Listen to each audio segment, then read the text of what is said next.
Hello guys, welcome to our channel. इस video में हम कनिज़ेरो रिएक्शन पढ़ेंगे। ठीक है,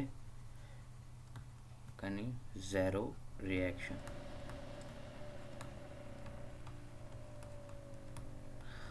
ये एक कार्बोनिल कंपाउंड का एक बहुत इंपॉर्टेंट रिएक्शन है and just like aldol condensation reaction, इस रिएक्शन के भी क्वेश्चंस के आने की प्रोबेबिलिटी जनरली हाई होते हैं। ठीक है, boards and NEET and JEE point of view में। ठीक है, तो इस रिएक्शन का जो डेफिनेशन है या बेसिक कंसेप्ट है वो हम पहले समझते हैं। ठीक है, इसमें क्या होता है कि बेसिकली एक बिना अल्फा हाइड्रोजन कंटेनिंग कंपाउंड का एक रिएक्शन होता है। ठीक है, जब वो कंसनट्रेटेड बेस की प्रेजेंस में रिएक्ट करता है तो एक डिसप्रपोर्शनेशन रिएक्शन होता है। ठीक है, पहले वाले रिएक्शन में जो हम लोग एल्डोल कंडेंसेशन पढ़े थे उसमें क्या हो रहा था, उसमें अल्फा हाइड्रोजन के बेसिस पे हम लोग का एक तो पहले रिडक्शन हो रहा था, फिर डिहाइड्रेशन हो रहा था। यहाँ पे ऐसा नहीं, यहाँ पे डिसप्रपोर्शनेशन हो रहा है। डिसप्रपोर्शनेशन मतलब क्या होता है, एक बार ऑक्सीडेशन और वही क्या होता है, रिडक्शन, है ना, उसको बोलते हैं। ओके, ठीक है, तो इसका डेफिनेशन मैं लिखता हूँ, आप इसको नोट कर लीजिए एंड नोट करके हम उस डेफिनेशन को समझेंगे। ठीक है, तो okay, let's start. If without alpha hydrogen containing aldehyde, ठीक है, containing aldehyde react in presence, वहाँ पे वीक बेस था लेकिन यहाँ पे क्या है, यहाँ पे रिएक्ट इन प्रेजेंस ऑफ, यहाँ क्या होगा, वहाँ वीक बेस था तो यहाँ पे होगा कंसनट्रेटेड बेस। ठीक है, concentrated base gives 1 mole of alcohol और एसिड बाय रिडक्ट ऑक्सीडेशन। एसिड जो होता है तो ऑक्सीडेशन से बनता है। ठीक है, हायर वो है ऑक्सीडेशन होता है। और दूसरा है गिव्स, दो चीज़ें, एक दूसरा है 1 mole of alcohol by reduction. ठीक है, ऑब्वियसली। ठीक है, तो ये होगा।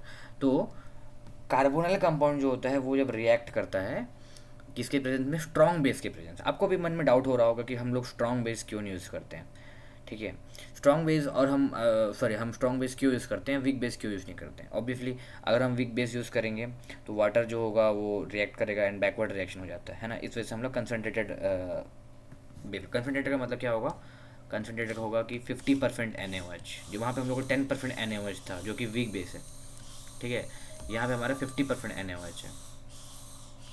ठीक है, तो बेसिकली मैं एक रिएक्शन का एक जनरली कैसे होता है रिएक्शन में वो शो करता हूँ एंड इसके बाद हम लोग उसका मैकेनिज्म पे भी जाएंगे, कुछ क्वेश्चन भी हम सॉल्व करेंगे। ठीक है, तो जनरली जो होता है, अगर हम लोग 2 मोलिक्यूल्स ऑफ HCHO लेते हैं, ठीक है, जब ये कॉन्सेंट्रेटेड बेस के प्रेजेंस में रिएक्ट कर रहा है, ठीक है, उस केस में हमारा क्या होता है, 50% उसको बोलते हैं ना कॉन्सेंट्रेटेड बेस। ओके, तो जब ये रिएक्ट कर रहा है तो हमारा एक मोलिक्यूल्स ऑफ क्या बनेगा, सेम सेम कार्बन कंटेनिंग एक molecules of OH plus same carbon containing एक मोलिक्यूल्स ऑफ एसिड, और वो भी सोडियम वाला एसिड। ठीक है ना, Na।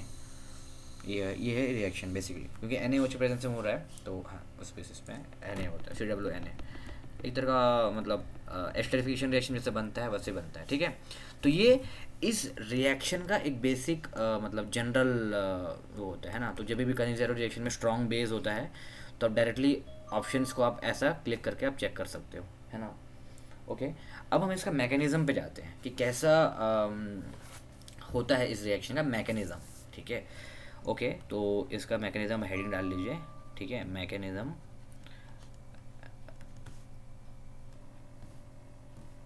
ठीक है, तो इसके मैकेनिज्म में पहले हम लोग एक मोल लेते हैं। ठीक है, तो एक मोल मतलब एक मोल ऑफ जो एल्डिहाइड होता है, ठीक है, वो जब NaOH के प्रेजेंस में रिएक्ट करता है उस केस में ये ऐसा पोलराइज हो जाता है।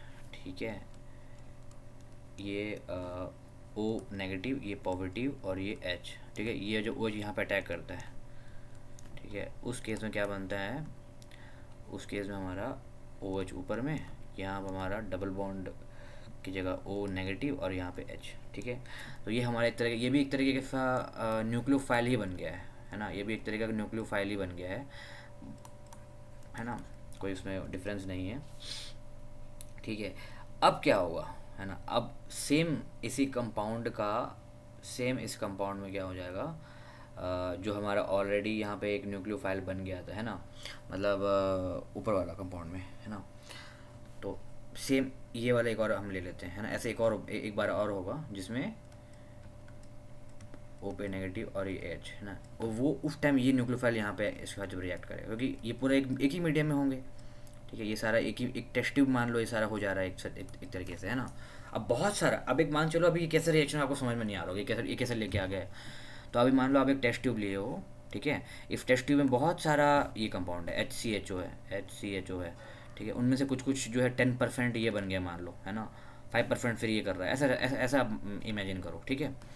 फिर यहाँ पे ये जो है एक तरह का ये न्यूक्लियोफाइल, ऐसा बोलना नहीं चाहिए लेकिन फिर भी है ही न्यूक्लियोफाइल एक तरीके से, है ना, न्यूक्लियर लविंग है। तो ये जो है इसको थोड़ा बहुत पोलराइज करेगा, है ना, ये जो थोड़ा बहुत इसको पोलराइज करेगा, है ना। तो इस बेसिस पे क्या होगा, यहाँ पे हमारा हाइड्रोजन का ट्रांसफ़र होगा, स्लो स्टेप होगा, H ट्रांसफ़र बोलते हैं, ठीक है, H-F ट्रांसफ़र, या सॉरी H-F नहीं, यहाँ हाइड्रोजन का ट्रांसफ़र होगा, ठीक है। एंड इस केस में यहाँ पे, ठीक है, एक तरीके से ये जो है हमारा बेसिकली जिसमें मतलब ऑक्सीजन एटम एक ही है, ये सब्सिक्वेंटली हाइड्रोजन ट्रांसफ़र के से CH3 OH बन जाएगा, ठीक है, हाइड्रोजन ट्रांसफ़र से जिसमें कार्बन कम है, CH3 OH बन जाएगा।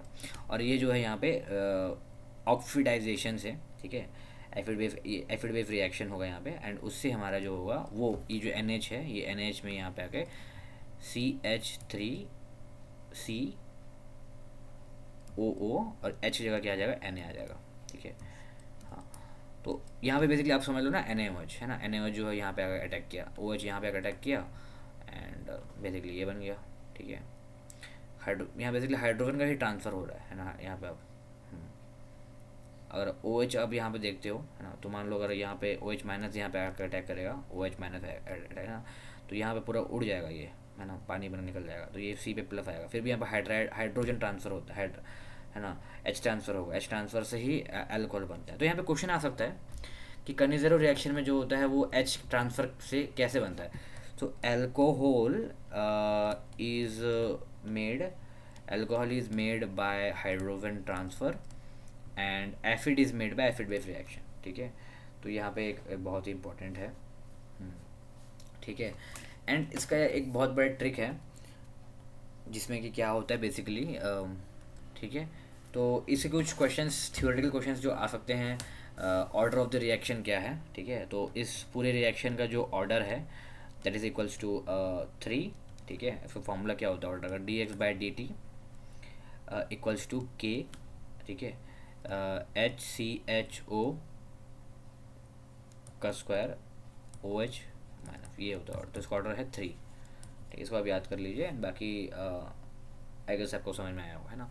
तो इसके हम एक दो क्वेश्चन भी सॉल्व कर लेते हैं, क्योंकि टाइम तो अभी सिर्फ 7 मिनट्स हुआ है, तो एक दो क्वेश्चन भी हम सॉल्व कर लेते हैं। तो अगर ये बेंजाल्डिहाइड है, ठीक है, तो ये जब NaOH के प्रेजेंस में जब रिएक्ट करेगा तो क्या बनेगा, एक तो हमारा सेम कार्बन कंटेनिंग COH बनेगा, यहाँ पे C bond OH plus same benzene ring में C बॉन्ड OH, है ना, यही होगा, सॉरी COO Na, ठीक है, ये बनेगा अल्कोहल जो बनेगा बाय रिडक्शन, और ये बनेगा हम लोग का ऑक्सीडेशन, ठीक है, ये हो गया। अब हमारा है E1, ये हमारा है 2। सेकंड वाला एक और हम लेते हैं जिसमें ड्यूटेरियम ले लेते हैं, ठीक है, DCOOH, ठीक है, ये जो है यहाँ पे DCH2OH बनेगा, है ना, कंसनट्रेटेड उस बेसिस में, प्लस DCOONA। तो यही है, तो ये आपको याद रखना है, ज़्यादा आपको मैकेनिज़्म पे फोकस नहीं करना है, ठीक है, you have to save the time. I hope आपको ये पूरा वीडियो अच्छे से समझ में आया होगा, कनिज़ेरो रिएक्शन कैसे होता है, इसके मैकेनिज्म आपको अच्छे से समझ में आया होगा, कैसे हाइड्रोजन का ट्रांसफ़र हो रहा है, कैसे ये वाला इसको ये जो न्यूक्लियोफाइल है इसको इन्फ्लुएंस करके एक और बार रिएक्ट कर रहा है ना, फिर बेस से कैसे OH आता है, बेस से कैसे Na आता है, तो ये सारा आपको समझ में आया होगा, है ना। एंड ये बहुत इंपॉर्टेंट रिएक्शन है, ठीक है। कोई डाउट्स होगा तो आप कमेंट सेक्शन पे पूछ सकते हो। Thank you for watching the video, please do like, subscribe and share.